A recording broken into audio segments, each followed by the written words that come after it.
आदमी अपने वातावरण का उत्पाद होता है। Man is the product of it environment. आज का एनवायरनमेंट आपने कैसा बना दिया? टीवी में देखिए तो बाबाओं की धूम है। राजा से लेके आपका जो सारे नेता हैं वो किसी न किसी बाबा के गुणगान में लगे हुए हैं। आज बाबा लोगों को आप देखिए कि बड़ा से बड़ा अपराधी है उसको बेल मिल रही है। तो वातावरण तो आपने ऐसा बना दिया ना कि एक ही चीज़ की धूम है बाबा लोगों की। वो सारा टीवी मीडिया सब यही दिखला रहा है ना। तो वातावरण जब आपने ऐसा बना दिया है, साहित्य संस्कृति का वातावरण, संगीत का वातावरण है ही नहीं, तो आदमी कहाँ जाएगा? जब आपको प्यास लगेगी ना तो जो पानी मिलेगा आप वही तो पियोगे। ये तो आप विचारोगे नहीं कि गंदा पानी है कि क्या है। ये तो तब होगा कि जब आपके पास दोनों विकल्प है कि भाई ये गंदा पानी है, अच्छा पानी है, हम अच्छा पानी पिए। आज तो एक ही पानी आपको मिल रहा है, धर्म का पानी, उसे ही आप पी रहे हो। जब गोधरा कांड हुआ, कुछ संयोग से मैं रांची गई और रांची में ऐसा था कि वहाँ सारे ऑफिस संघ का बतला दूं आपको कि संघ की कई शाखाएं हैं। उसकी आदिवासी शाखा है पूर्वांचल कल्याण आश्रम, उसकी धार्मिक शाखा है विश्व हिंदू परिषद, सांस्कृतिक शाखा है राष्ट्रीय स्वयं सेवक संघ, राजनीतिक शाखा थी उस समय जनसंघ या बाद में भारतीय जनता पार्टी। तो वहाँ पे मैंने देखा कि सब कॉमन जनता जो सुबह शाखा में जा रहा है, दोपहर को वो कल्याण आश्रम में आ रहा है, शाम को वो उसमें विश्व हिंदू परिषद में आ रहे हैं। तो जब गोधरा कांड हो गया तो मैंने कईयों से पूछा जिनका मैं चरण स्पर्श करती थी कि ये गोधरा कांड के बारे में आपका क्या विचार है। तो मैं आसमान से गिरी कि किसी ने निंदा नहीं करी, सबने कहा कि हाँ ये होना ही था। उनको भी समझ में आना चाहिए कि हिंदू मारना सीख गया है। सिर्फ एक बंदे ने कहा कि हत्या तो हत्या ही है, ये सही नहीं है, लेकिन दूसरे ही मोमेंट उसने कहा कि लेकिन यदि संघ मुझे कहेगा कि इसकी हत्या करनी है तो मैं हत्या करने से नहीं हटूंगा। आज का जो रचनाकार है वो भी तो सेफ साइड चुप्पियों को चुन रहा है। अभी मैं देख रही हूँ अधिकांश रचनाएं आ रही है मिथक को लेके, इतिहास को लेके, ऐतिहासिक पात्रों को लेके। मतलब लोग वर्तमान से मुठभेड़ करना नहीं चाह रहे हैं। दोस्तों नमस्कार, बतकही श्रृंखला में आपका स्वागत है। आज हमारे साथ हैं मधु काकरिया जी। कई सारे उपन्यास आपने मधु काकरिया जी के पढ़े होंगे। कई सारे रंग उसमें आते हैं कि किसान भी हैं, ढाका भी है और हमारे आसपास जो कुछ घटित होता है उसकी झलक आपको साहित्य में मिलेगी। मैम से एक लंबी बातचीत हम आज करेंगे। मुझे उम्मीद है कि आप भी हमारे साथ शामिल रहेंगे। यात्रा बड़ी लंबी है, उस यात्रा में कई सारे पड़ाव हैं। हम आपको विभिन्न पड़ावों से गुजारेंगे और हम भी गुजरेंगे, क्योंकि इस दुनिया में बहुत कुछ ऐसा है जिसे हमें भी जानना है और आपको भी जानना है। मैम आपका बहुत बहुत स्वागत है इस बतकही श्रृंखला में और किताबी दुनिया में। हम जानना चाहते हैं कि आपकी जो यात्रा कलकत्ता से शुरू हुई, तो कलकत्ता क्या क्या ऐसी चीजें हैं जो एक इंसान को गढ़ने में या आपको गढ़ने में जिनकी भूमिका बहुत बड़ी बनती है? पहली बात जो मुझे समझ में आती है वो ये है कि चूंकि मेरी जन्मभूमि और कर्म भूमि दोनों ही कलकत्ता थी, इसलिए एक प्रकार की राजनीतिक चेतना मुझमें शुरू से ही रही। और दूसरी चीज ये थी कि मैं कलकत्ता के मावड़ी समाज में थी और बंगाली समाज, जिस समय मेरा बचपन गुजरा तो उस समय बंगाली समाज काफ़ी प्रगतिशील था, उसकी तुलना में मावड़ी समाज काफ़ी पिछड़ा हुआ था और हमें उन दिनों उतनी आज़ादी नहीं थी। तो एक प्रकार से बचपन हमारा काफ़ी बंद बंद बीता। और जब मैं कॉलेज में गई तब मैंने जब बंगाली लड़कियों को देखा, उनका उन्मुक्त व्यवहार देखा, उनकी आज़ादी देखी, तो मुझे पहली बार ये लगा कि हम लोग कितना पीछे हैं। उनका जो व्यवहार था लड़कों के संग, दुनिया के संग, जो उनका और पढ़ाई को लेकर जो उनमें चेतना थी, जो सामाजिक चेतना थी, वो सब मैंने अपने कॉलेज के दिनों में देखी। और उसके बाद जब मैं यूनिवर्सिटी गई तो ये चीज़ मतलब दुनिया मेरी और बड़ी हुई। और सच कहा जाए तो कलकत्ता के कॉलेज और यूनिवर्सिटी ने ही मेरे जीवन को खोला। कलकत्ता में तो बहुत सारे लोग थे, अशोक जी भी थे, अशोक सिकरिया जी, और भी कई वहां पर संस्थान या कहें कि व्यक्ति जो एक संस्थान का ही प्रतीक थे। किनके साथ आपकी नजदीकियां रही उस दौर में? मेरा दुर्भाग्य ये रहा कि मैं अशोक सक्सेना से बहुत बाद में मिली, और जो भी सिर्फ भारतीय भाषा परिषद के किसी फंक्शन में ही मिली, मैं उनसे कभी भी व्यक्तिगत रूप से नहीं मिली। हाँ, शंभूनाथ जी से मेरा परिचय रहा, और जो भी काफ़ी बाद में, क्योंकि मैंने कहा ना कि शुरू में हम लोग एक बंद दुनिया के ही बासिंदे एक प्रकार से थे। ये तो जब मैंने एमए कर लिया और जब मैं साहित्य के संपर्क में आई और एक बड़ी दुनिया में आई, तब मैंने अपना अतिक्रमण किया एक प्रकार से। और मैं परिवार की पहली लड़की हूँ जिसने एमए किया, जिसने को एजुकेशन में पढ़ाई करी, जिसने नौकरी करी। तो आप समझ सकते हैं कि मेरा सब कुछ बहुत बाद में शुरू हुआ। बंगाल के लोग कहते हैं कि हिंदुस्तान जो 50 साल बाद सोचता है, कलकत्ता या बंगाल 50 साल पहले सोच लेता है। तो ऐसे समाज में रहते हुए आप वामपंथ का जो गढ़ था, उससे आपका जुड़ाव न होकर के आपका दक्षिण पंथ की तरफ से जुड़ाव हुआ, और काफी सक्रिय भी आप रही। तो क्या ऐसी चीजें थी जो आपको प्रभावित कर रही थी उस समय?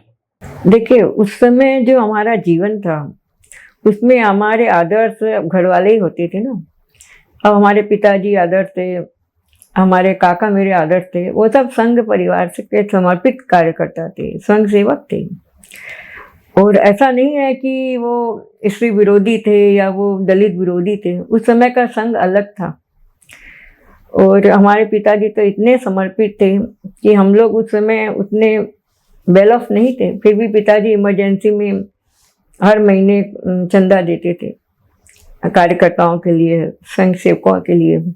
और उस समय संघ ऐसा था कि जैसे जो भी मध्य वर्ग के लोग हैं उनका एक प्रकार से शरण स्थल था, मिलन स्थल था, और महिलाओं को वहाँ थोड़ा सम्मान मिल जाता था। तो इस कारण मैं भी संघ से जुड़ी रही, फिर बाद में मैं कल्याण आश्रम से भी जुड़ी रही।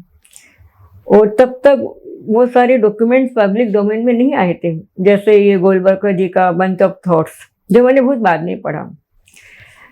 सावरकर के बारे में मैंने बहुत बाद में जाना, और हमारे पिताजी तो शायद अंत तक वो हकीकत जान ही नहीं पाए थे। इसलिए पिताजी बहुत समर्पित थे, और संघ सेवक हमारे घर में रोज ही आते थे गणवेश पहन के, क्योंकि शाखा हमारे घर से ही लगती थी। तो वो हवाएं ऐसी थी, उसी हवाओं में दाना पानी मुझे मिलता रहा, और मैं अपना परिचय भी ऐसे ही करवाते थे कि मैं संघ परिवार से हूँ। ये तो जब गोधरा कांड हुआ और संयोग से मैं रांची गई, और रांची में ऐसा था कि वहाँ सारे ऑफिस संघ का, बतला दूं आपको कि संघ की कई शाखाएं हैं। उसकी आदिवासी शाखा है पूर्वांचल कल्याण आश्रम, उसकी धार्मिक शाखा है विश्व हिंदू परिषद, सांस्कृतिक शाखा है राष्ट्रीय स्वयं सेवक संघ, राजनीतिक शाखा थी उस समय जनसंघ या बाद में भारतीय जनता पार्टी। तो वहाँ पे मैंने देखा कि सब कॉमन जनता जो सुबह शाखा में जा रहा है, दोपहर को वो कल्याण आश्रम में आ रहा है, शाम को वो उसमें विश्व हिंदू परिषद में आ रहे हैं। तो जब गोधरा कांड हो गया तो मैंने कईयों से पूछा जिनका मैं चरण स्पर्श करती थी कि गोधरा कांड के बारे में आपका क्या विचार है। तो मैं आसमान से गिरी कि किसी ने निंदा नहीं करी, सबने कहा कि हाँ ये होना ही था।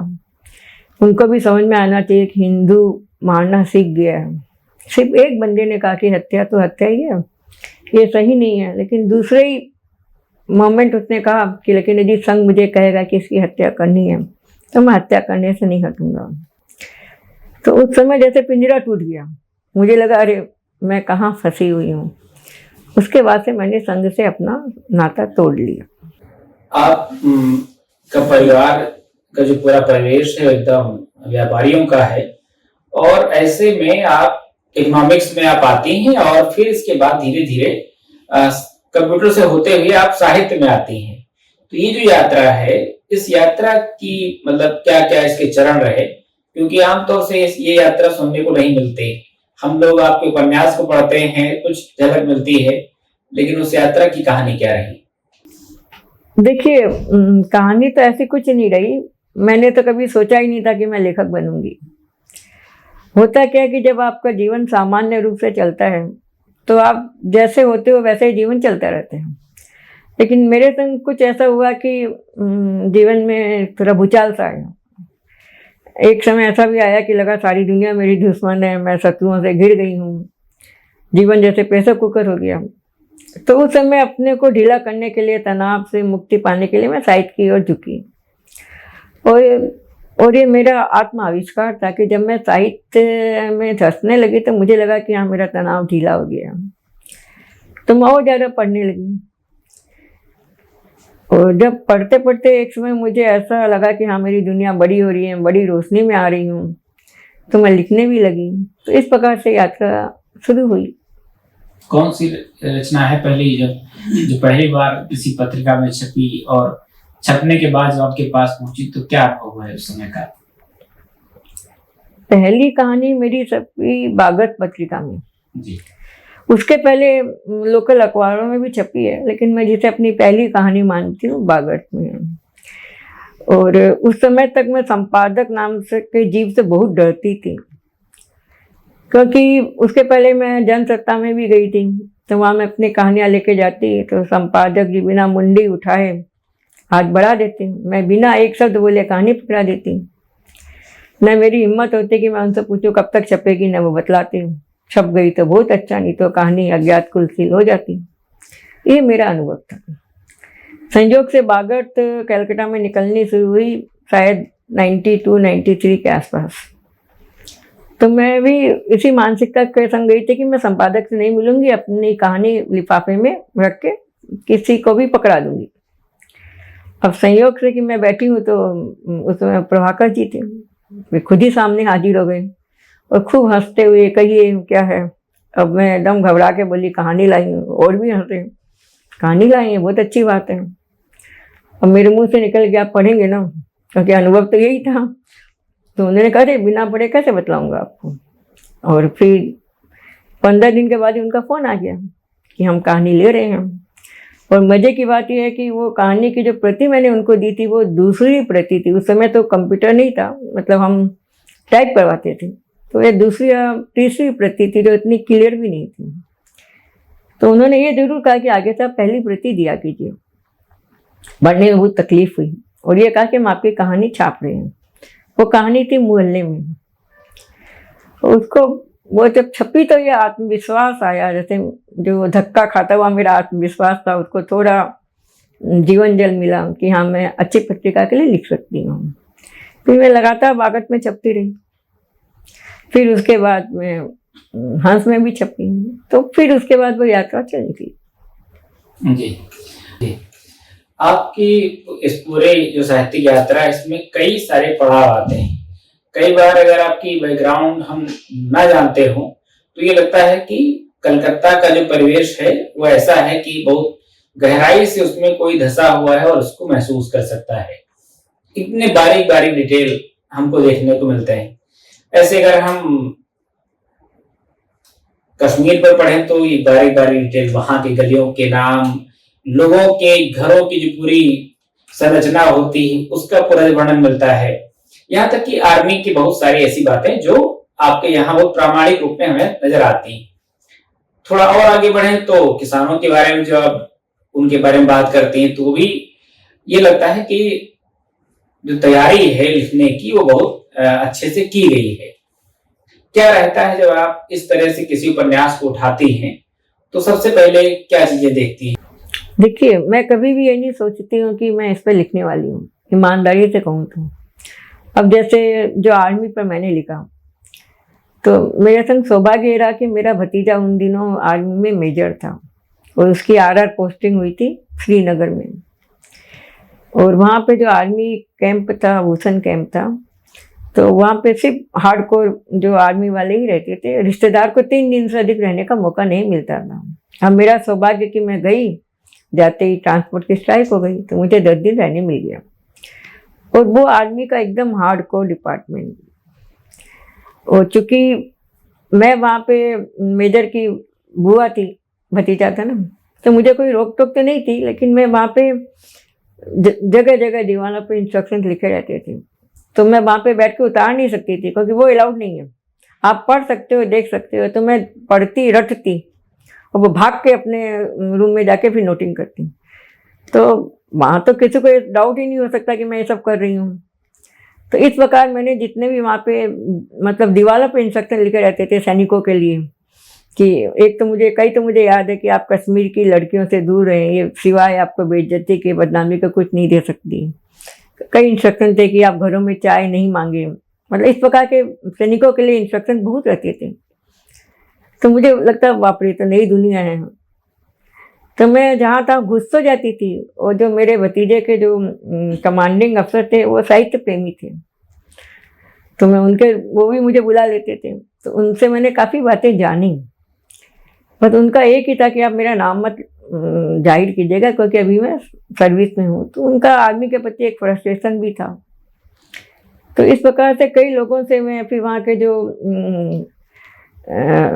ओडरली थे उनसे मैं मिलती थी, तो वो अफसर की पत्नियों का क्या रुख रहता था, सारी चीज़ें मुझे डिटेल्स वहाँ 10 दिनों में काफ़ी कुछ मिला मुझे।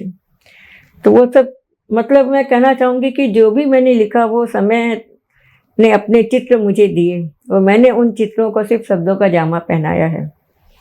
इसलिए इन सारी चीज़ों में सत्य अधिक है, सुंदर चाहे कम हो। उसका नाम आपने सूखते चिनार रखा, उपन्यास का नाम जी। क्या है, इसके पीछे की धारणा? देखिए, कश्मीर में ऐसा है कि जो दोनों ही तरफ से खून खराबा हो रहा है। हमारे आर्मी के सैनिक भी मर रहे हैं, जवान भी मर रहे हैं, और उधर जो युवा पीढ़ी है कश्मीर की, जिसे हम जिहादी कहते हैं, वो भी मर रहे हैं। हर घर के पीछे आपको एक कब्र मिलेगी। मैं कश्मीर के गांवों में गई तो देख के हैरान थी कि घरों में बूढ़ियां हैं, बच्चे हैं, जवान नहीं हैं। मतलब जिस पीढ़ी के सोचिए 1-1.5 लाख लोगों को मार दिया गया हो या जो जेल में ठूंस दिया गया हो, वो पीढ़ी क्या रहेगी? और उनकी माँओं की क्या हालत है? कई बार तो ऐसा होता है, एक कहानी भी मैंने लिखी है कि माँ को पता ही नहीं कि उसका 21 साल का बेटा जिहादी बन गया। और वो जिहादी भी क्यों बनते हैं? कई बार वहाँ की आर्थिक स्थिति बहुत खराब होती है, तो जिहादी बनते ही थोड़े घर में पैसा आ जाते हैं, समृद्धि आती है, लड़का बेकार है, कुछ इज्जत मिल जाती है। तो ये सब कारण भी है। तो कहने का मतलब है कि जो सूखते चिनार का जो बिंब है वो ये कि जो युवा पीढ़ी है वो सूख रही है।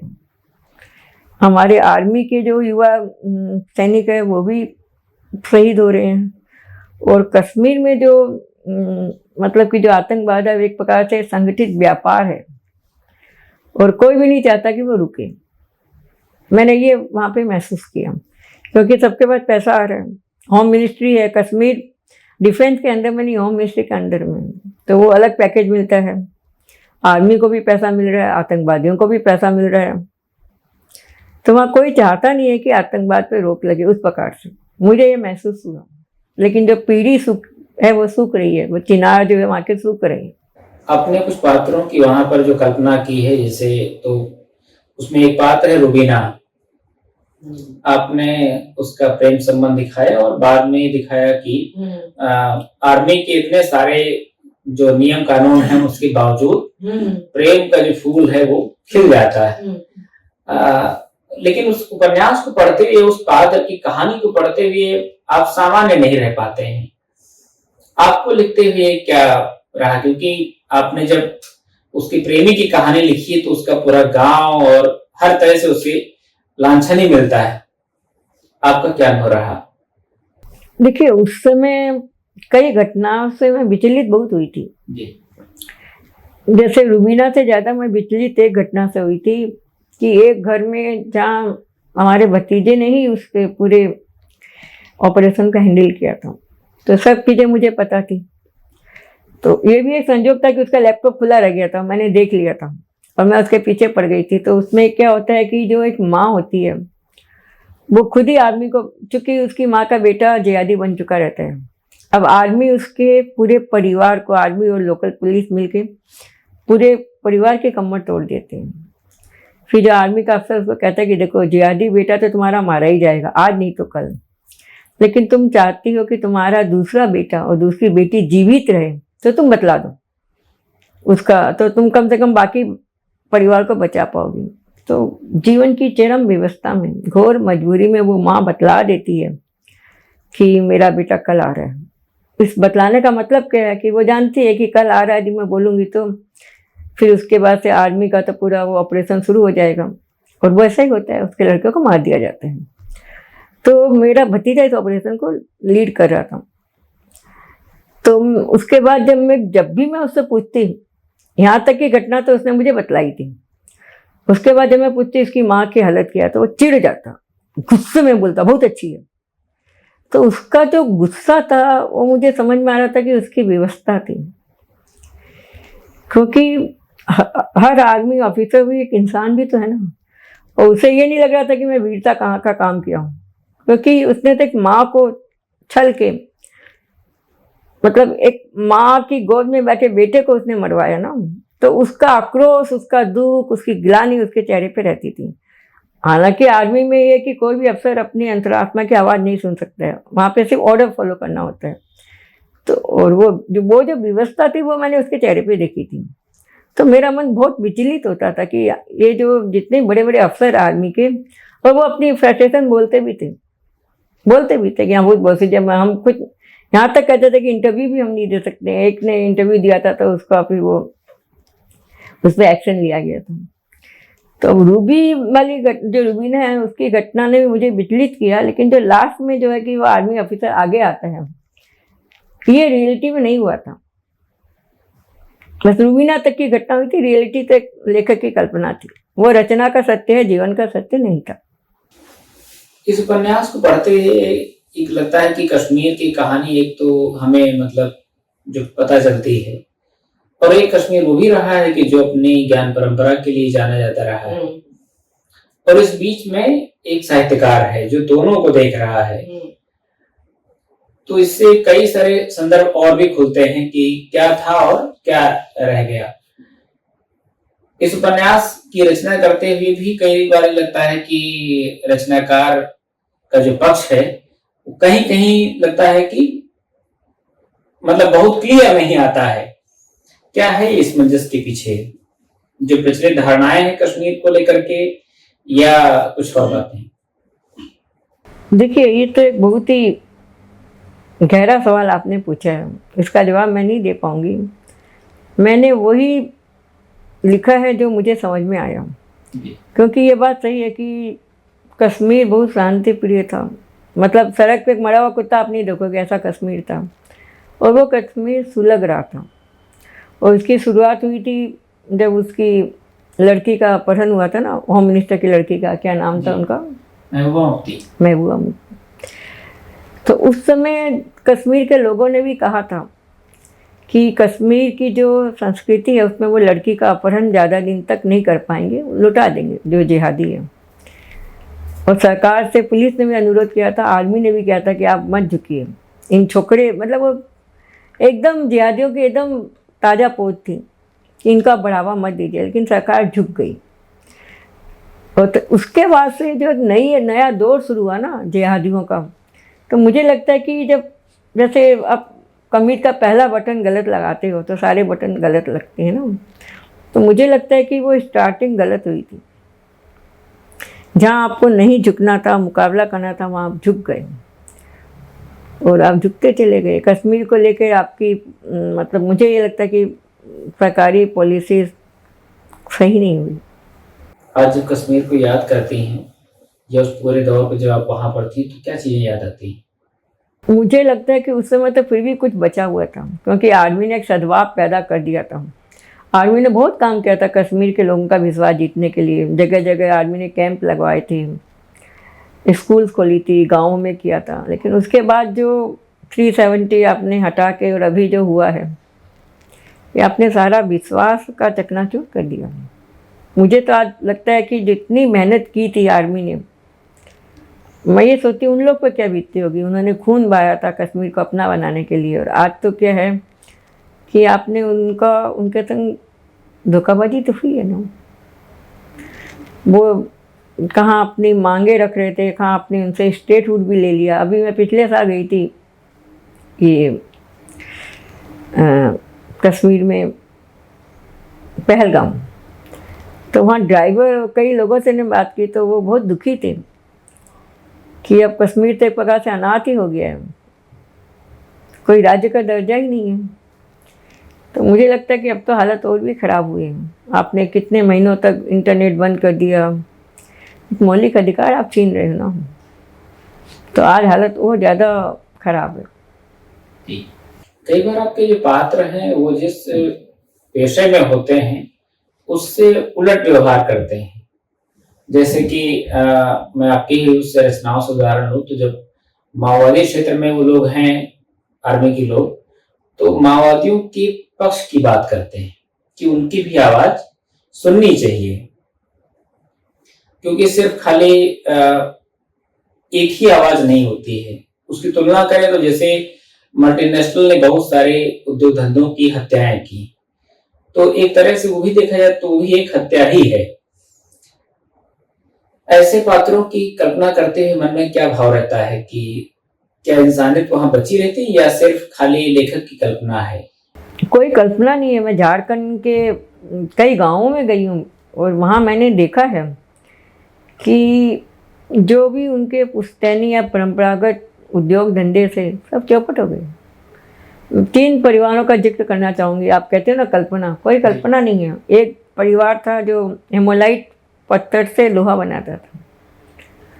जब मैं उसके घर में गई तो वो जो लोहा की भट्टी थी उस पर लिखा हुआ था असुर भट्टी, वो ठंडी पड़ी हुई थी। मैंने पूछा क्यों?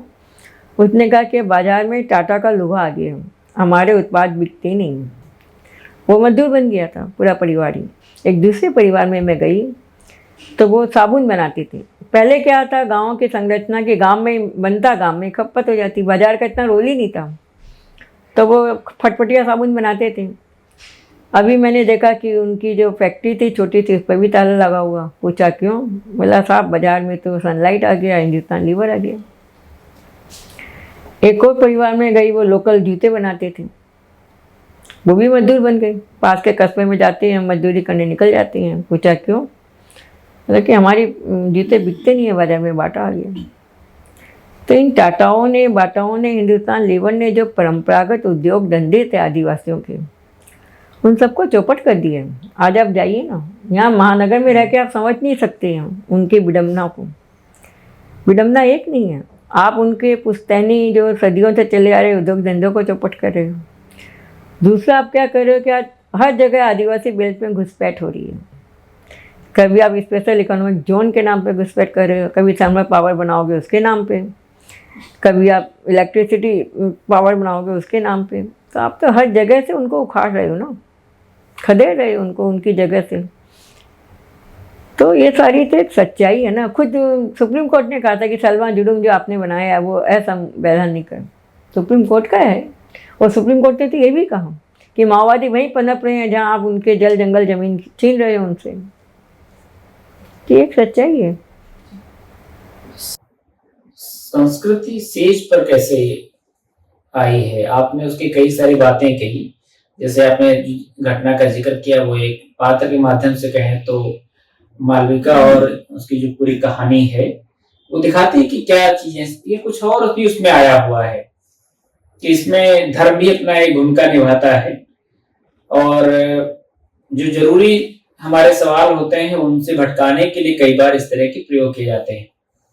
लिखने के दौरान क्या कोई ऐसी घटना घटी थी क्या वहां पर? एकदम। देखिए, मैं जैन परिवार से हूँ और सेट पर संस्कृत उपन्यास की जमीन तो बहुत पहले ही तैयार हो चुकी थी। मैं आपको क्या बतलाऊँ कि मैं जब अपने घर में थी, बच्ची थी सोचिए, तो जैन साधु साध्वी आते थे गोचरी के लिए। तो मैं देखती थी कि वो पूरा ताम झाम होता था। और एक बार मैंने देखा कि हमारे यहाँ टीवी चल रही थी, तो एक साध्वी थी, वो टीवी देख रही है, गोचरी हो चुकी है, मुड़ मुड़ के टीवी देख रही है। तो मुझे बहुत बुरा लगा। मैंने कहा इसकी टीवी देखने की कितनी छोटी सी इच्छा पूरी नहीं हो रही है। फिर मैंने एक जगह, मैं एक बार जयपुर में गई तो वहाँ मुझे पता चला कि एक साध्वी को शायद निकाल दिया गया था क्योंकि उसने लिपस्टिक लगा के देखा था कैसी लगती हूँ। तो ये सारी चीज़ें मेरे दिमाग में थी। और चूँकि मैं जैन समाज की हूँ, लेकिन फिर भी मैं ये नहीं सोच पाई थी कि मैं लिखूँगी। लेकिन एक घटना ने तो मुझे एकदम उद्वेलित कर दिया कि हमारे पड़ोस में एक लड़की थी, वो, मैं भी 10-12 साल की थी, वो भी 10-12 साल की थी। तो उसने जैनियों में ना तपस्या का बहुत महत्व है। तो उसने एकाएक कहा कि मैं 28 करूँगी, यानी 8 दिन उपवास करूँगी। अब जैसे ही उसने घोषणा की, उसका घर फोकस में आ गया। रोज ढोल नगाड़े बजने लगे, सारे धर्मात्मा लोग आ गए, सब मुनि महाराज आने लगे, लड़की को सजा धजा के एकदम बैठा देता, सब उसकी वंदना करते, लड़की भी लगती है कितनी महान हो गई, 10-12 साल की लड़की। 7 दिन मजे में गुजर गए, 8वें दिन रात को उसकी तबीयत खराब हो गई। अब आप विडम्बना देखिए कि सारे घर वाले प्रार्थना में बैठ गए, वहाँ धर्म गुरु भी थे, किसी ने ये नहीं कहा कि रात को उसकी तपस्या को भंग करके उसे आहार दे दे। सब इंतजार कर रहे हैं कि भगवान जल्दी सुबह हो जाए, क्योंकि रात को दे नहीं सकते हैं। सुबह होने के 1 घंटा पहले उसके प्राण निकल गए। ये घटना मैंने देखी थी, और उस समय तो मैं अधिक समझी नहीं। बाद में दिमाग में पहला विचार आया कि धर्म का काम होता है जीवन की रक्षा करना, और यहाँ तो धर्म की रक्षा के लिए जीवन नष्ट हो रहा है। तो ये कहूँ ना कि जितने भी चित्र हैं वो सब समय ने मुझे दिए हैं, इसमें कुछ भी कल्पना नहीं है। ये भी मैंने देखा कि एक घर में परिवार का मुखिया मर गया, अब महिला है और 2 बेटियां हैं। अब उसके पास वो इतनी सामर्थ्य नहीं है कि वो कमा के बेटियों का पालन पोषण कर सके। तो धर्म क्या होता है कि एक प्रकार से प्लान का अच्छा रास्ता है। तो उसने घोषणा की मैं साध्वी बनूंगी बेटियों के सहित, क्योंकि सम्मानजनक जीवन मिल जाएगा और रोजी रोटी की चिंता से मुक्ति मिल जाएगी। अब छोटी बेटी एकदम 7 साल की, अब 7 साल की लड़की क्या जीवन को समझेगी बताइए आप। और जब वो युवा होगी तब जीवन उसको पुकारेगा तो उसका जिम्मेदार कौन होगा। तो ये सारी घटनाएं आज भी हो रही है गांव में। आप देखिए आज भी महिलाएं बच्चियां दीक्षा ले रही हैं। कि जो चौहद्दी है सबसे ज्यादा शिकार महिलाएं होती हैं, और शोषण भी ज्यादा सबसे ज्यादा महिलाओं का होता है, चाहे सामाजिक ताने बाने में हम देखें या धार्मिक ताने बाने में देखें। देखिए 2 कारण हैं। एक तो क्या है कि महिलाएं अब जैसे आर्थिक रूप से आत्मनिर्भर नहीं है ना, तो उन्हें आत्मविश्वास भी नहीं आता। जैसे मैंने घटना बतलाई कि पति मर गया तो वो धर्म के शरण में चली गई, क्योंकि अब पढ़ी लिखी लड़कियां जो नई पीढ़ी आ रही है उनमें एक आत्मविश्वास है ना। उनके लिए पति इतना अनिवार्य नहीं है कि पति नहीं रहे तो वो जीवन नहीं यापन कर सकती है। तो आर्थिक सुरक्षा बहुत ज़रूरी है महिलाओं के लिए। और दूसरी चीज़ है कि अभी आप एक चीज़ और देखोगे, अभी मैंने जैसे भी गुजरात में एक केस देखा कि एक लड़की MBA करके उसने दीक्षा ले ली।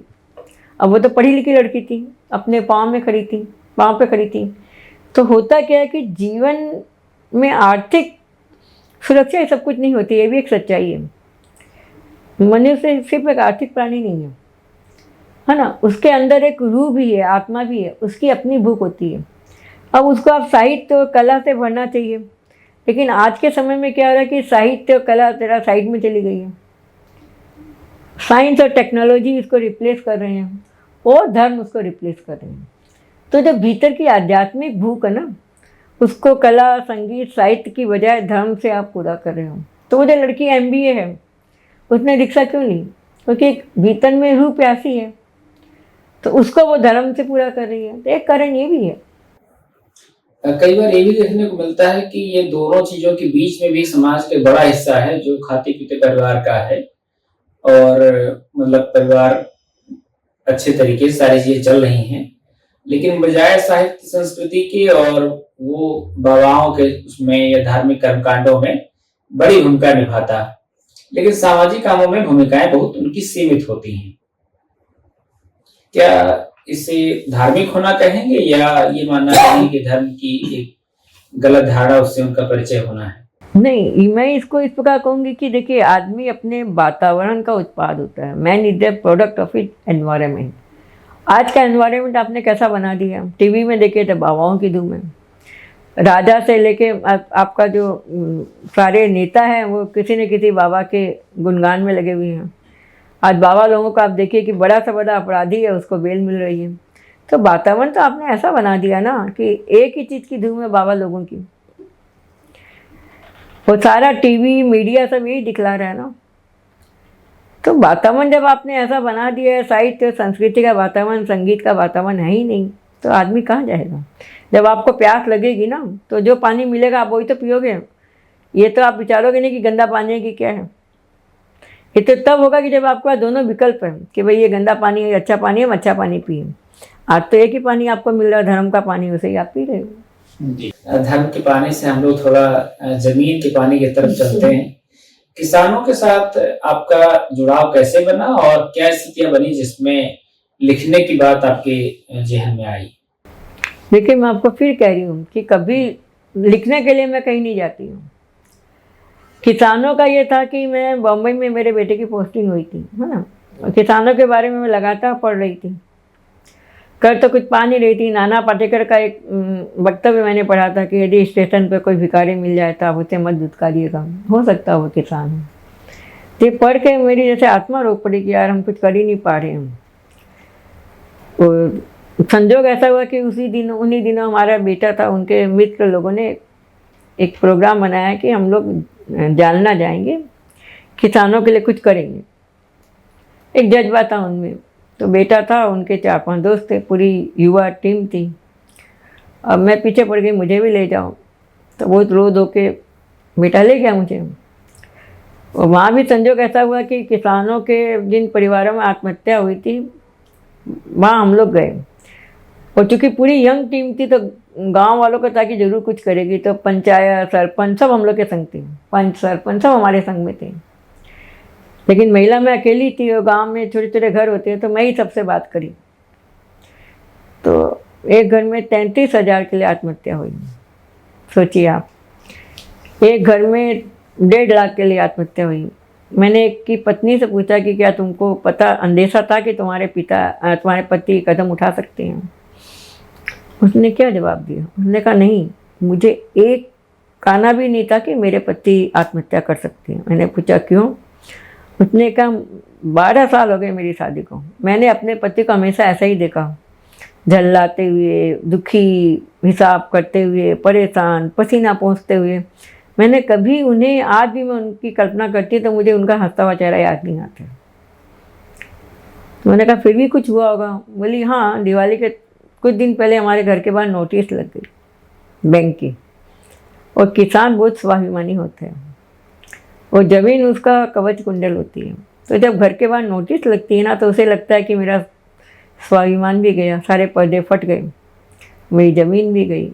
तो उस समय उसे लगता है कि अब कोई उसे बचा नहीं सकता। तो उस किसान के संग में यही हुआ। दिवाली के 4-5 दिन पहले की बात है। पत्नी को लगा कि घर में बहुत ही मायूसी हो रही है, क्योंकि नोटिस आ गई, अब बच्चियाँ थी। तो बोली कि मैं पिया चली जाती हूँ बच्चों को लेके। पति ने कहा चले जाओ। पीछे से उसने आत्महत्या कर ली। अच्छा, मज़े की बात ये देखिए, आत्महत्या कर ली लेकिन मुआवजा भी खटाई में पड़ा हुआ। मैंने पूछा क्यों? तो उसने कहा कि आत्महत्या पुत्र ने की है और ज़मीन पिता के नाम है। मतलब टेक्निकल उसमें भी वो पेंच है। मतलब सरकार बचती है कि आत्महत्या भी हो जाए तो उसके आंकड़े कम दिखें। तो ऐसे कई चीज़ें मैंने देखी है। मतलब किसान मेरी संवेदना और मानसिकता के बहुत दिनों तक हिस्सा बने रहे। और मैंने सोचा भी नहीं था कि मैं उपन्यास लिखूंगी। हुआ यह कि तद्भव के जो संपादक अखिलेश जी, तो जिस समय मैं जा रही थी जालना, तो उनका फ़ोन था। तो मैंने कहा कि मैं ऐसे ही जालना जा रही हूँ, किसानों के जिन घरों में आत्महत्या हुई है मैं उन घरों में जाऊँगी। उसको याद रह गया। फिर उसके बाद उसका फ़ोन आया कि मधु जी आप गई? मैंने कहा हाँ गई। तो उसने कहा एक संस्मरण हमको लिख के दीजिए। तो मैंने टाल दिया। मैंने कहा यार क्या, तो संस्मरण लिखूंगी मैं, बाद में कभी उपन्यास से लिखूंगी। मैंने ऐसे टालने के लिए कहा। तो उसने कहा कि नहीं मधु जी, उपन्यास से लिखेंगी तब लिखेंगी, एक संस्मरण लिख के दे ही दीजिए ना। अब सोचिए, शुरुआत वहीं से हुई। जब मुझे लगा कि अरे यार ये संस्मरण के लिए इतना कह रहे हैं तो लिखना चाहिए, तो मैंने लिखा। और संस्मरण लिखा और मैं इतना डूब गई। फिर मैं उन सबसे दोबारा बात करी जिन जिन घरों में मैं गई थी, या सरपंच थे। अच्छा, एक चीज़ बतलाना भूल गई कि हम लोग वहाँ पे नहर खुदवाए थे, हमारे लड़के ने, उसकी टीम ने। तो नहर खुदवाए, वो भी आराम से खुद गई। मेरे लोगों को पता ही नहीं कि सरकार आधा पैसा देती है। 8 लाख का खर्चा था, 4 लाख सरकार दी। 4 लाख में भी 2 लाख वहाँ के किसान दे दिए, 2 लाख भी एक किसी उद्योगपति ने दे दिया। हमारा ढीला खर्चा नहीं हुआ और नहर खुद गई। तो एनीवे, तो मैं उन लोग से बार बार संपर्क में रही। मुझे संस्मरण लिख के देना था पहल तद्भव में। तो वो रिपोर्ट छपी कि उसके बाद फिर वो विश्वनाथ सचदेव जी का फ़ोन आया कि हम आपकी रिपोर्ट को छाप रहे हैं अपने नवनीत में जी। मुझे बड़ा ताजुब हुआ। फिर उसके बाद वो बागट में उन लोगों ने उसका एक पोर्शन छापा, किसान के घर से बोल के। तो मुझे लगा कि शायद ये एक अच्छी चीज़ होगी। तो फिर हमने सोचा कि एक बार ट्राई करते हैं उपन्यास लिखने के लिए। तो इस प्रकार वो रिपोर्ट के 1.5-2 साल बाद लिखा गया। कितने परिवारों से आप मिली वहाँ पर? 5-6 परिवारों से मिली।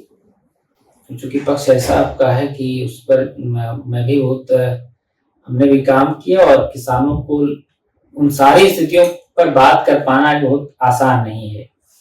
संजीव जी ने लिखा है कि फांस उपन्यास को लिखते हुए मैं बार बार विचलित होता था, रोता था।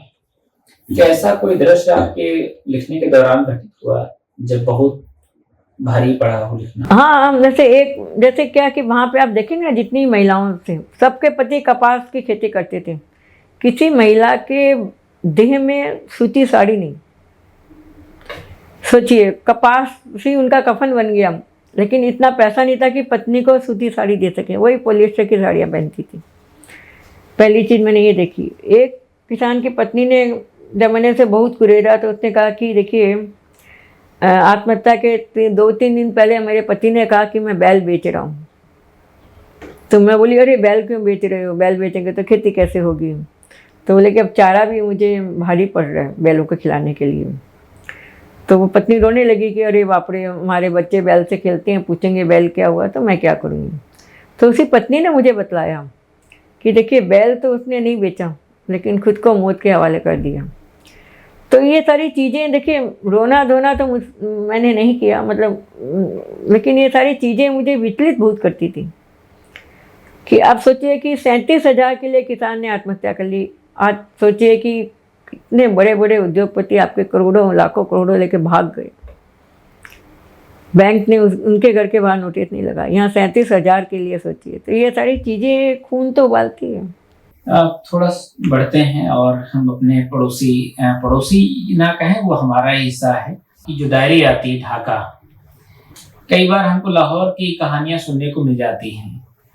कई बार थोड़ा सा और आगे बढ़ते हैं तो अगर उर्दू के साहित्य से माए तो कुछ और जगहों की मिल जाती, लेकिन ढाका की कहानी जो कि एक समय उसकी बड़ी प्रतिष्ठा रही, और मलमल की कई सारी कहानियां, आपके जहन में क्या बातें हैं ढाका को लेकर के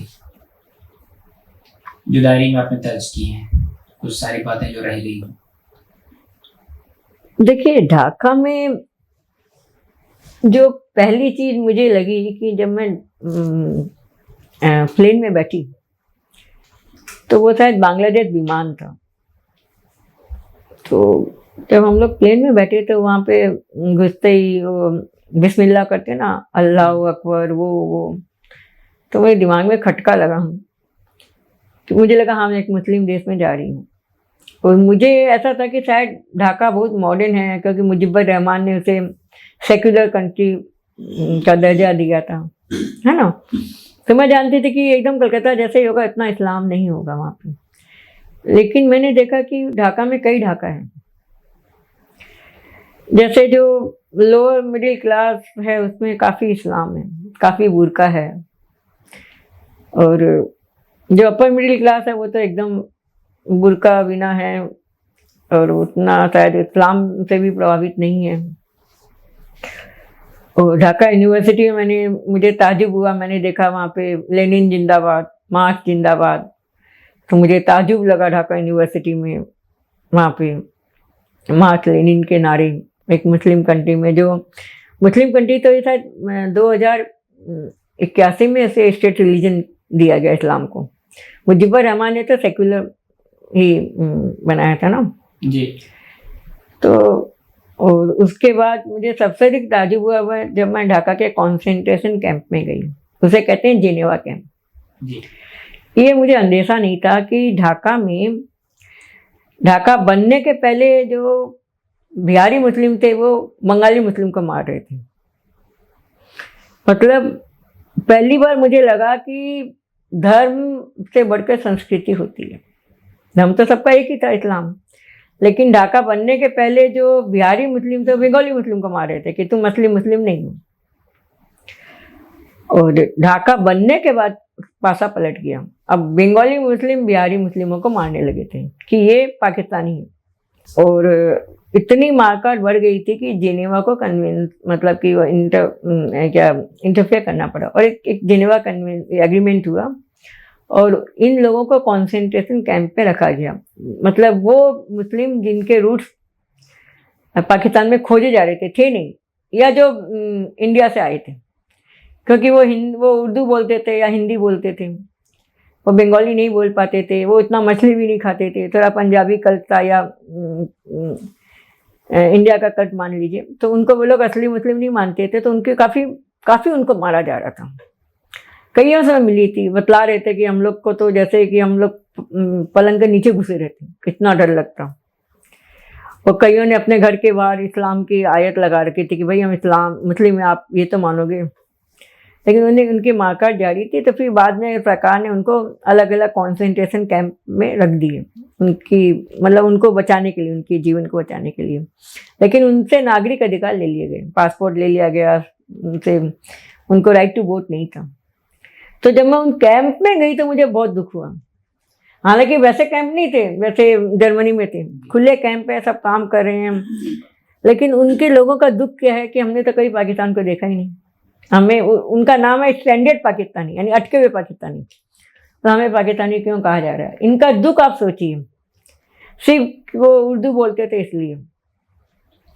वो दूसरा दुख उनका ये था कि हाँ, उनकी जैसे नागरिकता ले ली गई थी, तो कई परिवार ऐसे हैं जिनकी एक बेटी कलकत्ता में भी आई है और एक बेटी ढाका में है।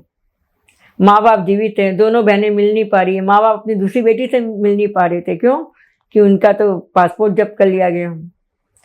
तो ऐसे कई परिवार थे जो 30-32 साल से अपने बिछड़े हुए लोगों से नहीं मिल पा रहे थे। किसी का मान लीजिए लाहौर में कोई है। अब ये अच्छा हुआ कि 71 के बाद जो पीढ़ी आई है उनको राइट टू वोट मिल रहा है। तो सबसे बड़ी बात है कि जो ढाका के लोगों को भी जेनेवा कैंप के बारे में नहीं पता।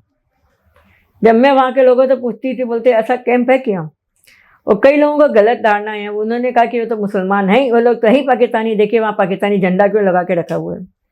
अब उनको ये नहीं पता कि पाकिस्तानी झंडा उन लोगों ने नहीं लगाया है जो वहाँ रह रहे हैं, वो तो इंटरनेशनल एग्रीमेंट हुआ ना, और वो जेनेवा वालों ने लगाया है पाकिस्तानी झंडा, और उनका नाम दिया स्टैंडर्ड पाकिस्तानी। वो तो स्टैंडर्ड पाकिस्तानी है नहीं।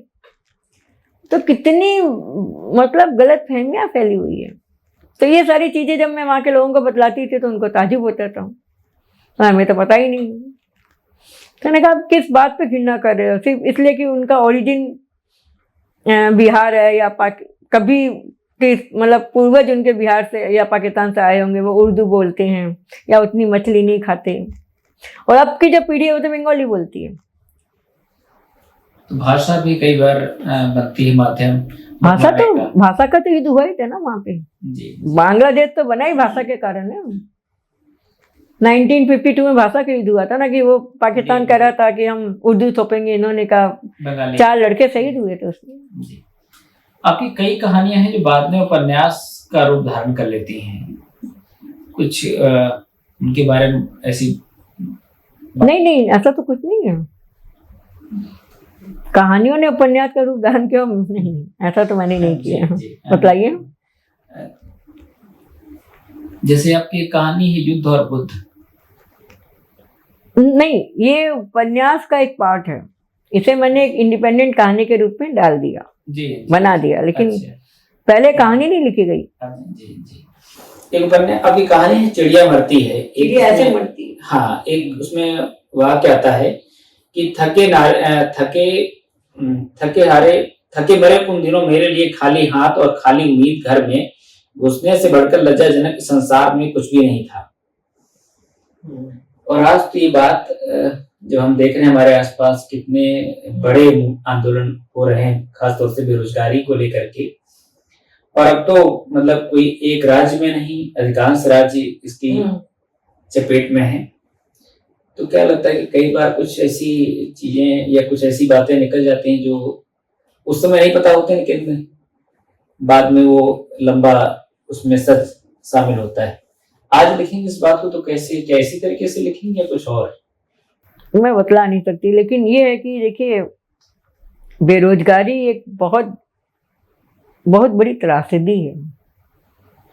जिन दिनों मेरे पास नौकरी नहीं थी, सोचिए उन दिनों की शायद मैंने अपनी स्थिति लिखी है कि मुझे अभी भी याद है कि मैं एक जगह फ़ोन कर रही थी, मतलब उस फ़ोन से मुझे ये पता होने वाला था कि मुझे नौकरी मिलेगी कि नहीं, तो मैंने पहले खाना वाना खा लिया कि फ़ोन रिसीव करने के बाद यदि नहीं आया तो मैं खा नहीं पाऊंगी। मुझे अभी भी याद है कि मैंने खाना वाना खा के फिर फ़ोन घुमाया कि कहीं मैं ना सहन नहीं कर पाऊंगी। तो तक आर्थिक आधार यदि नहीं हो तो वो तो बहुत बुरी तरह से भी। दोनों के लिए या सिर्फ पुरुषों के लिए?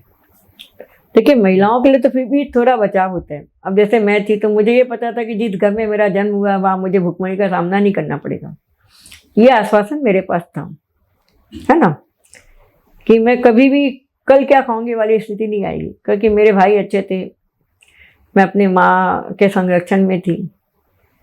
फिर भी मैं व्यक्तित्व स्वाभिमान की लड़ाई लड़ रही थी ना, तो नौकरी तो मुझे चाहिए थी ना।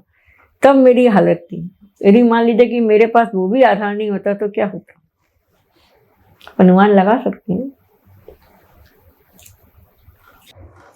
बाजार को लेकर के काफी क्रिटिकल रहती हैं। क्या बाजार को आप आज के समय में हमारे प्रेम संबंधों में या सामाजिक संबंधों में उसका असर रहती है?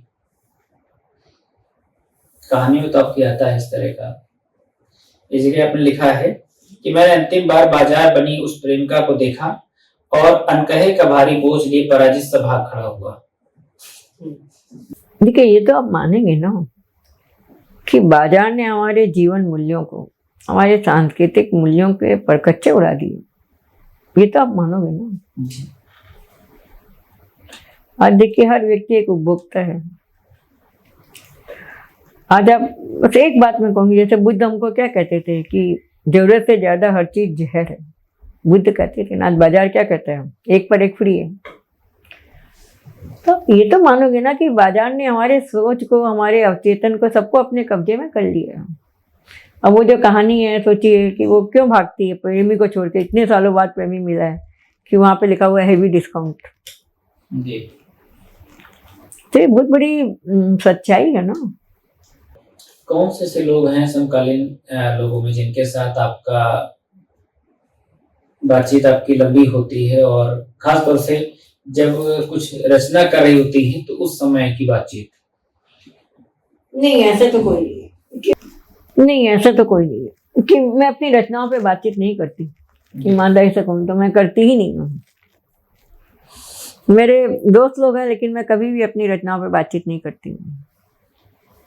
लेकिन लोगों को खबर हो जाती? नहीं, अभी मैं क्या लिख रही हूँ किसी को नहीं पता है जी। ये बात तो मैं मान ही नहीं सकती। आपकी कहानी में कई बार ये होता है कि जो कथानायक है वो पुरुष पात्र आता है, और तो ये लगता है कि अगर आपका नाम ना देखा जाए तो लगता है कि कहानी लिखने वाला कोई पुरुष ही होगा। ऐसा करने के पीछे कोई मतलब कोई प्रयोग का विचार है या कुछ और? नहीं, ऐसा कुछ नहीं है। देखिए, मैं लोगों की तकलीफों के बारे में लिखती हूँ। अब तकलीफ तो पुरुष को भी हो सकती है, स्त्री को भी हो सकती है ना। तो मेरा ऐसा नहीं है कि मैं स्त्री हूँ तो स्त्रियों की तकलीफ के बारे में लिखूंगी जी। ऐसा तो मैं सोचती नहीं हूँ। जो भी पीड़ित मानवता है, चाहे पुरुष हो या स्त्री हो, और मैंने पुरुषों की पीड़ा को भी बहुत महसूस किया है, तो उनके लिए भी लिखा है। लेकिन कॉमरेड कहानी के लिखने की योजना कैसे बनी? बहुत पहले का कहानी लिखी थी, 20 साल हो गया होगा। लेकिन कॉमरेड तो हाँ, लेकिन कॉमरेड कहानी बतला नहीं पाऊंगी, सब भूल गई मैं। हाँ, एक्चुअली हुआ ये था, याद आ गया कि जब मैं खुले गगन के लाल सितारे उपन्यास लिख रही थी ना, तो मैं उन सारे नक्सलाइट लोगों को खोज रही थी जो उस आंदोलन में सक्रिय भाग लिए थे, और मुझे मिल गए थे। एक गोपाल दा थे जो उस समय भूमिगत रह के देशव्रत उपन्यास अखबार चला रहे थे, ठीक है ना। तो उन्हीं से मुझे इस लड़की जो मेरी टाइलर थी ना, शायद वो मेरी टाइलर की ना, हाँ, उसके बारे में पता चला था।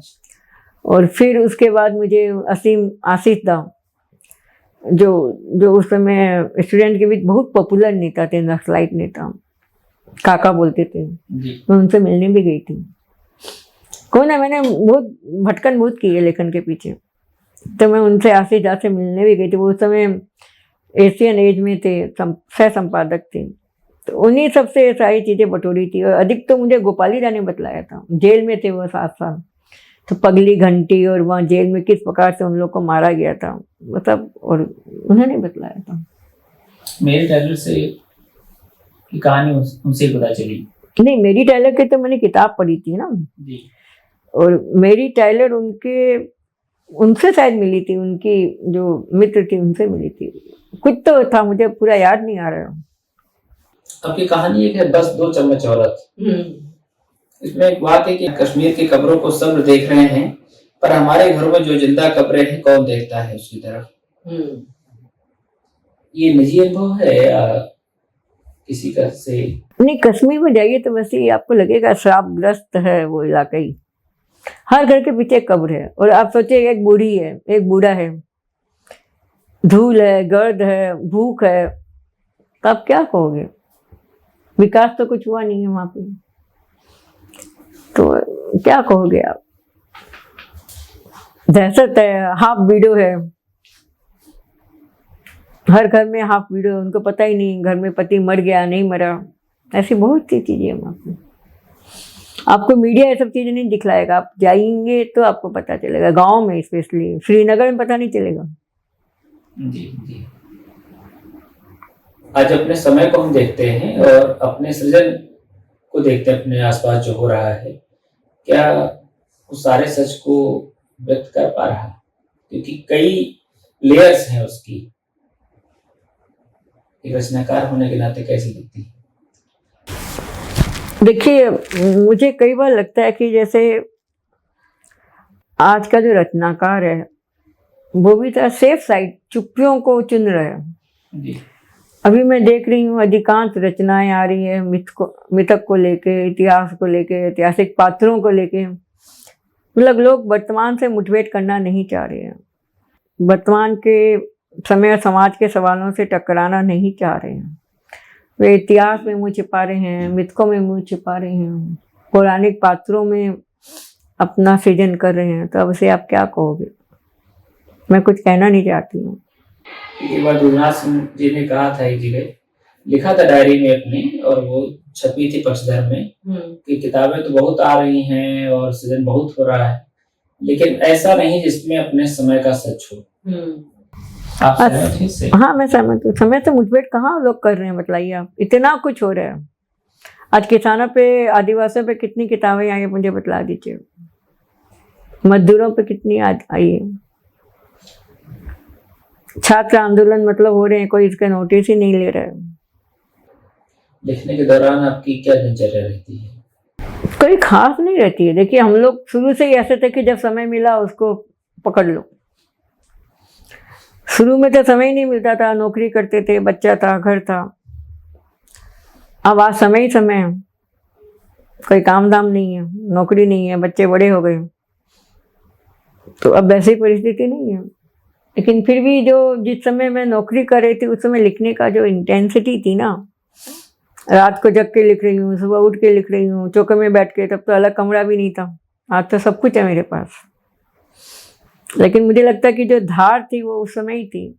चौके में बैठ के लिख रही हूँ, पूरे घर में अंधेरा है, कोई अंदर में पानी पीने आया, मुझे देख के डर गया मैं उसको देख के डर गई। तब तो उतना, मतलब संयुक्त परिवार था हमारा, और आज तो बड़ा फ्लैट है, सब कुछ है मेरे पास। अगर आपसे पूछें कि लेखक का कोना कैसा होना चाहिए, तो क्या कहेंगी? देखिए, कोना तो भीतरी होता है। मैं आपको ईमानदारी से कहूँ तो मेरे संग ये हुआ कि शुरू का समय मेरा थोड़ा अभाव में रहा, लेकिन मुझे कभी नहीं लगा कि मेरे पास कोई कमी है। बेटा अच्छी पोस्ट पे है, आज सब कुछ है, तो भी मुझे कुछ ऐसा नहीं लग रहा है कि मुझे कोई बहुत खुशी मिल रही हो। मेरा अपना कोना हरा भरा पहले भी था या नहीं था, सूखा था, और आज भी मेरा अपना कोना या तो सूखा है, कभी हरा भरा हो गया तो हो गया। बाहर का सत्य मेरे जीवन को इतना प्रभावित नहीं करता। कभी कभी ऐसा लगता है कि हम जो कुछ महसूस करते सब कुछ लिख पाने में सक्षम होते हैं? एकदम नहीं, सवाल ही नहीं उठता। मैं तो क्या बतलाऊं, कितना कुछ आता है दिमाग में, कहाँ लिख पाते हैं। बहुत कुछ अनलिखा पड़ा है, शायद लिख भी नहीं पाऊंगा। कभी कुछ डर लगता है कुछ शब्दों से, कुछ भावनाओं को व्यक्त करने से? थोड़ा तो लगता ही है ना, सेल्फ सेंसरशिप तो रहती है। इस विशेषकर जब आप आत्मकथात्मक कुछ लिखते हो तो अपने को लेकर नहीं, लेकिन हम किसी और को संकट में नहीं डाल दें, ये तो रहता है। एकदम निडर होकर तो मैं नहीं लिख पाती हूँ। तो पूरे हिंदी समाज की स्थिति है या? मुझे नहीं पता, मेरी तो ये, क्योंकि मतलब कई बार आरोप लगाया जाता है कि हिंदी में लोग उस तरह से, मतलब उनकी रचनाओं को नोटिस नहीं लिया जाता है, या उस तरह के खतरे में नहीं, क्योंकि बाकी अगर हम भाषाओं के साहित्य को देखें तो वहां पर लोगों ने ज्यादा खतरे उठाए हैं। हो सकता है, क्योंकि देखिए ये बात तो सही है कि डर तो रहता है। अब जैसे मैं किसानों पर लिख रही हूँ तो मुझे डर नहीं है, लेकिन यदि मैं कोई आत्मकथात्मक चीज लिखूंगी, अभी तक मैंने लिखा नहीं है, तो शायद मैं ईमानदार नहीं रह पाऊँ। ये एक सच्चाई तो है। इसे क्योंकि भारतीय समाज भी ऐसा ही है ना।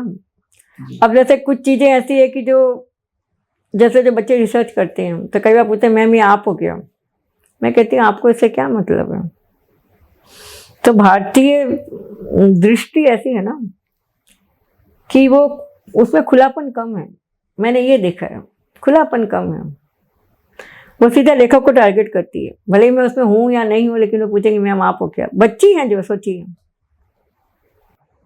अपने आप को विमर्शों के दायरे में रखना चाहेंगी या लेखक की अपना जो दायरा होता है उस दायरे में? देखिए मैं तो विमर्श बहुत दिनों तक जानती नहीं थी, मैं हिंदी से हूँ नहीं, बतला दूँ। विमर्श तो मैंने बहुत दिनों बाद जाना, और मुझे लगा कि मैं नहीं जानती हूँ ज़्यादा अच्छा था। क्योंकि एक बार मैं एक कहानी लिख रही थी तो मुझे लगा कि अब मुझे लोग कहेंगे मैं स्त्री विरोधी हूँ। वो कहानी थी, शायद मैंने उसमें लेडी बॉस कहानी थी कि जो मेरी एक बॉस थी वो लेडी थी और बहुत खूंखार थी वो, तो वो स्त्री विरोधी कहानी थी एक प्रकार से। लेकिन तब तक मैं विमर्शों का कुछ आइडिया मुझे हो गया था, तो मुझे थोड़ा लगा कि लोग मुझे कहेंगे स्त्री विरोधी हूँ, तो मुझे लगा कि काश मैं नहीं जानती विमर्श क्या होते हैं तो अच्छा होता। अपने समय को देखते हुए किस विधा में अपने आप सबसे ज्यादा सहज मान पाते हैं? ये तो डिपेंड करता है आपके अनुभव कैसे हैं। यदि अनुभव सपाट है तो आप कहानी नहीं लिख पाओगे, अनुभव बहुत कम है, सघन नहीं है, तो आप उपन्यास भी नहीं लिख पाओगे। फिर आप यात्रा वृतांत लिखोगे, संस्मरण लिखोगे। अब जैसे ढाका डायरी थी, मैं उपन्यास नहीं लिख सकती थी क्योंकि मेरे अनुभव उतने सघन नहीं थे। अब लेकिन जैसे आदिवासी पे मैंने उपन्यास लिखा, हम यहाँ थे, वो मैं संस्मरण लिखती तो उन पर अन्याय होता। तो डिपेंड करता है आपके अनुभव कैसे हैं। जनाब कई विधाओं में आवाजाही करती हैं, डायरी भी लिखती हैं, यात्रा वृत्तांत भी लिखती हैं, और कहानियां, उपन्यास, 4 ही है बस। शुरुआत कविताओं से तो नहीं की? नहीं, एकदम नहीं। कविताओं को पढ़ने का शौक? हाँ। उपन्यासों में तो कविताएं और कहानियां मुझे मिल जाती हैं, कुछ कविताओं के अंश मिल जाते हैं। वो दूसरों के हैं, मेरी नहीं है। हाँ, मैंने कोई कविता नहीं लिखी, तो उतना हुनर नहीं है।